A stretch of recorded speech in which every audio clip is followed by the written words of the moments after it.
En 2004, naissait un géant dont les premiers pas furent suivis dans le monde entier. Un colosse de béton et d'acier qui changea la vie de ceux qui croisèrent sa route. Le viaduc de Millau. Un tablier mince, un trait entre les deux plateaux et 7 pylônes, tous identiques. Ça n'est pas simplement un geste architectural, c'est un ouvrage évidemment dans un contexte géologique particulier. Simplicité, régularité, transparence. Il a mis le visage, ce viaduc, en fonction de la météo et de l'angle évidemment sur lequel on le voit. On le voit de loin, on le voit toujours ce viaduc. On l'a toujours dans l'œil. C'est ça qui est important. Plutôt réticente au début. Et finalement, moi je trouve que c'est un bel ouvrage, aérien, magnifique. Tous ceux qui le franchissent ou qui l'ont vu deviennent immédiatement ambassadeurs. Ça dénature pas, c'est magnifique. C'est vrai qu'il est beau, quoi. Moi, je suis très fier de travailler sur cet ouvrage. J'ai des frissons quand j'en parle, tellement c'était émouvant de faire ce chantier. Oh, c'est une expérience inoubliable, ça vous marque à vie. Ça a donné de la valeur à Millau et à la région, ça nous a fait connaître. Revivez la naissance de cet ouvrage hors norme et les temps forts de ces 20 dernières années. Dans les coulisses du viaduc de Millau, un podcast en 7 épisodes, comme les 7 piles du pont.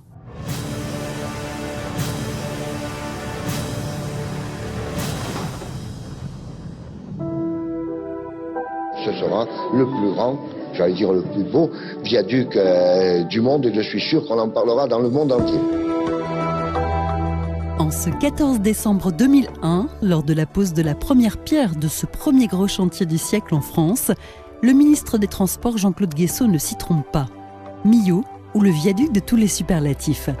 2460 mètres de long, 7 piles, avec une portée de 342 mètres entre chaque, un rayon de courbure de 20 km, des chiffres qui donnent le tournis.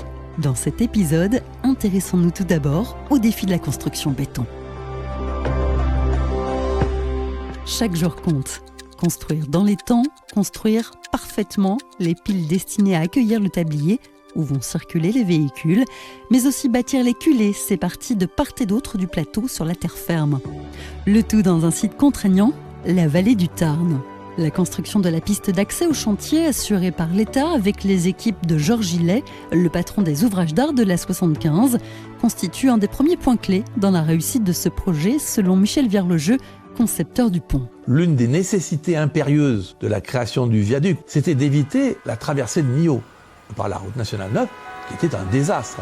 Gillet a organisé, avant la mise en concession du viaduc, la construction de 2 ponts et d'une route qui permettait de desservir les 2 chantiers, chantier du sud, chantier du nord. Pour donner une idée, le pont fait 2,5 km de long et la route elle fait 10 km. S'ensuivent ensuite les premiers travaux de terrassement, forage et bétonnage des fondations. Pour chaque pile, 4 puits marocains sont réalisés jusqu'à 18 mètres de profondeur pour ancrer solidement ce colosse à la terre ferme. Un chantier titanesque où Jean-Pierre Martin, chef de projet de la partie béton, a choisi une organisation unique. Plutôt qu'un gros chantier de piles, on a fait 7 chantiers moyens, chaque pile étant un chantier propre par elle-même.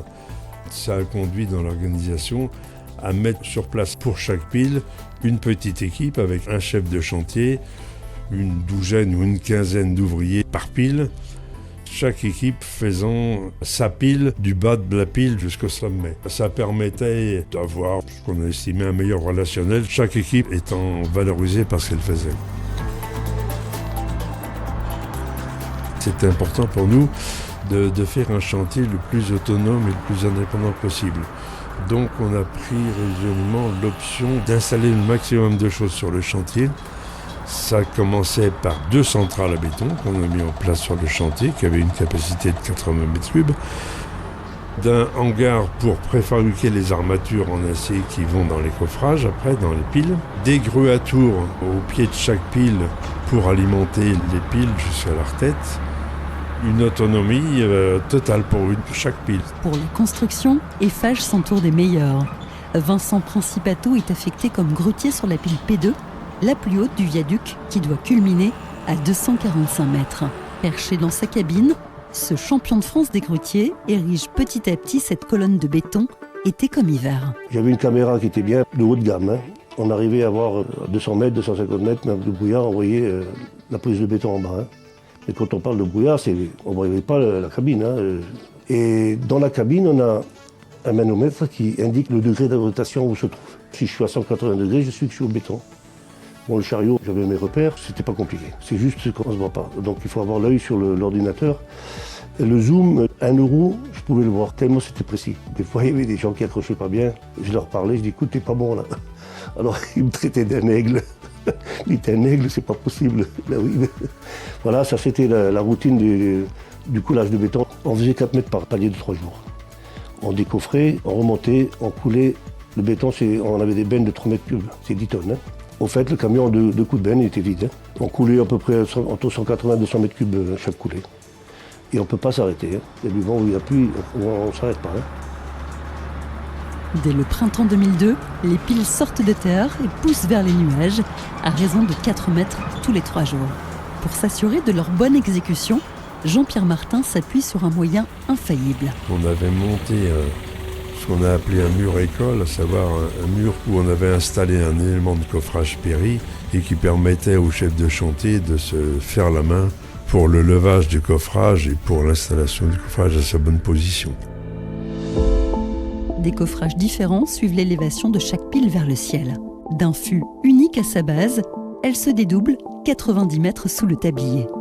Pour des raisons esthétiques et techniques, selon Michel Virlogeux, l'ingénieur du pont. On a des piles très hautes pour lesquelles on a un problème de stabilité, bien entendu, et de résistance au effet du vent. Et puis aux extrémités du viaduc, il faut au contraire qu'on ait des piles assez souples pour qu'elles acceptent les déplacements produits par les variations de température. Donc les piles du bout, c'était forcément des fûts dédoublés pour que chaque fût individuel soit assez souple pour accepter des déplacements qui, je le rappelle, sont de plus ou moins 50 cm. C'est pas des millimètres, c'est des très gros déplacements. Le temps passe, les équipes coulent du béton. Une vie de chantier bien rodée.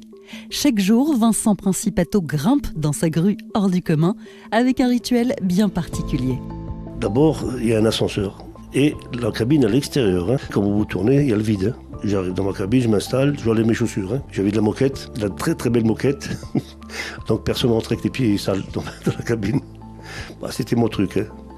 Voilà, donc une fois que j'avais pris de poste, les ordres commençaient, puis on travaillait. C'est déjà de la grue qui lève des tonnes. On appelle ça des K5, ça veut dire le K c'est 70 mètres de flèche. Donc quand on a l'habitude de travailler avec des grues et qu'on a une grosse grue comme ça change. C'est comme si on avait une Rolls. C'est plus pareil du tout. En plus avec des WC de la cuisine, ça paraît incroyable. C'est une petite cuisine qui est comme un bungalow dans les campings, des tables qui se plient avec micro-ondes, clim. Une petite cuisine qui faisait, je crois, 2 mètres sur 1,80 m. On faisait la pause, on mangeait là, tranquillement, il n'y avait pas besoin de descendre. Descendre, il faut 10 minutes, mon ascenseur. C'est plaisant parce que c'est irréel, quoi. J'ai des frissons quand j'en parle, tellement c'était émouvant de faire ce chantier. Et puis le matin, j'étais pressé d'aller travailler. C'est incroyable, mais c'est la vérité. En plus des éléments en béton, des palettes provisoires en acier rouge sont également érigées. Elles vont permettre de soutenir le tablier entre chaque pile. Le ciel de Millau change. L'intérêt des Millau grandit au fur et à mesure que se construit ce viaduc devant leurs fenêtres. Ce qui amuse Jacques Godefroy, le maire de l'époque. Dans Millau, chaque citoyen millau se croyait être ingénieur des ponts. Les bistrots de Millau étaient remplis de polytechniciens. Enfin, chacun avait son avis. Il y en a même quelqu'un de très sérieux dans Millau qui a dit « Je crois savoir qu'une des piles s'enfonce dans le sol ». Il y a eu pas mal de scénarios catastrophes, mais ça n'est jamais arrivé. Le chantier avance et la construction de la pile P2 se termine. L'occasion d'un geste singulier pour Jean-Pierre Martin. C'était un petit clin d'œil à la pose de la première pierre. On a mis sur certaines piles un parchemin avec le nom de tous les ouvriers qui avaient travaillé sur la pile et qui est scellé maintenant dans le béton. Un chantier hors norme où Jean-Pierre Martin porte une attention particulière à ses équipes. L'humain au cœur des préoccupations. On tenait tous à garder un côté convivial et aimable et une bonne ambiance sur le chantier. Donc dès qu'il y avait une occasion de se retrouver ensemble, on le faisait. Et donc c'était en tout bien, tout honneur. Des moments suspendus dans la vie de ce chantier. Le patron de l'entreprise qui fournissait les armatures sur le chantier, qui m'a dit un jour qu'il connaissait bien les Gypsy Kings, Et donc ici, on voulait qu'ils viennent nous jouer un petit air et il se faisait fort de les amener sur le chantier. Et pour donner une petite note un peu gaie au chantier, ils sont venus. On avait monté un chapiteau, on avait invité le maximum de personnes dans les riverains pour leur montrer que ça nous faisait plaisir d'être avec eux. Et en parallèle, oui, en petite festivité comme ça, pour monter le moral de tout le monde, on a fait des feux d'artifice. Première fois quand la première pile a été terminée, en gros. Et puis la deuxième fois pour la fin de la pile P2, qui marquait aussi une étape. Des tranches de vie gravées dans la mémoire de Vincent Principato. Ce chantier, il a d'ailleurs peine à le quitter. On était gâtés. C'est des chantiers que j'avais jamais vus comme ça, moi. On était tellement bien que ma femme avait même presque décidé de dire qu'on achète quelque chose là-bas, quoi. J'avais la nostalgie, j'avais pas envie de partir. Oh, c'est une expérience inoubliable. Demain, elle me disait de revenir, je reviens. Avant de partir, dernier coup de pelle pour limiter l'impact de ce chantier. On a remis les arbres, on a remis tout.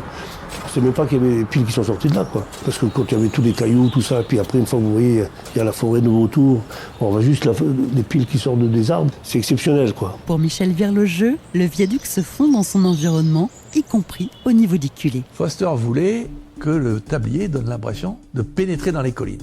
Il ne voulait pas qu'on conçoive des culées massives sur lesquelles s'appuierait l'ouvrage. Donc on a été obligé de faire des choses un peu compliquées, qui sont très réussies. En fait, les culées sont réduites à une partie assez faible, en largeur, et derrière, au-dessus, on a un prolongement qui reprend les formes du tablier. Visuellement, on aperçoit à peine la culée, on ne voit pas très bien la différence entre les deux. Un avis également partagé par Marc Legrand, alors directeur général de la compagnie Eiffage du viaduc des Millau. Quand le gigantisme de l'ouvrage rime avec intégration dans le paysage. La pile la plus haute, avec le pylône qui la surplombe, fait 340 mètres de haut, c'est-à-dire plus que la Tour Eiffel. Le tablier en acier, c'est 4,20 mètres d'épaisseur seulement. Quand vous regardez ça depuis Millau, ça fera véritablement un trait. Et l'intérêt aussi du tablier en acier, c'est que comme il est beaucoup plus léger qu'un tablier béton, ça nous a permis de réduire le nombre de haubans, de diviser cela par plus que 2. Un autre chantier pointe déjà à l'horizon, celui du tablier et de la structure métal du viaduc de Millau. Dans les coulisses du viaduc de Millau, une série de 7 podcasts à suivre pour revivre l'aventure exceptionnelle de cet ouvrage monumental. Ne manquez pas les prochains épisodes. Une série produite par Autoroute Info avec l'active participation de la compagnie Eiffage du viaduc de Millau.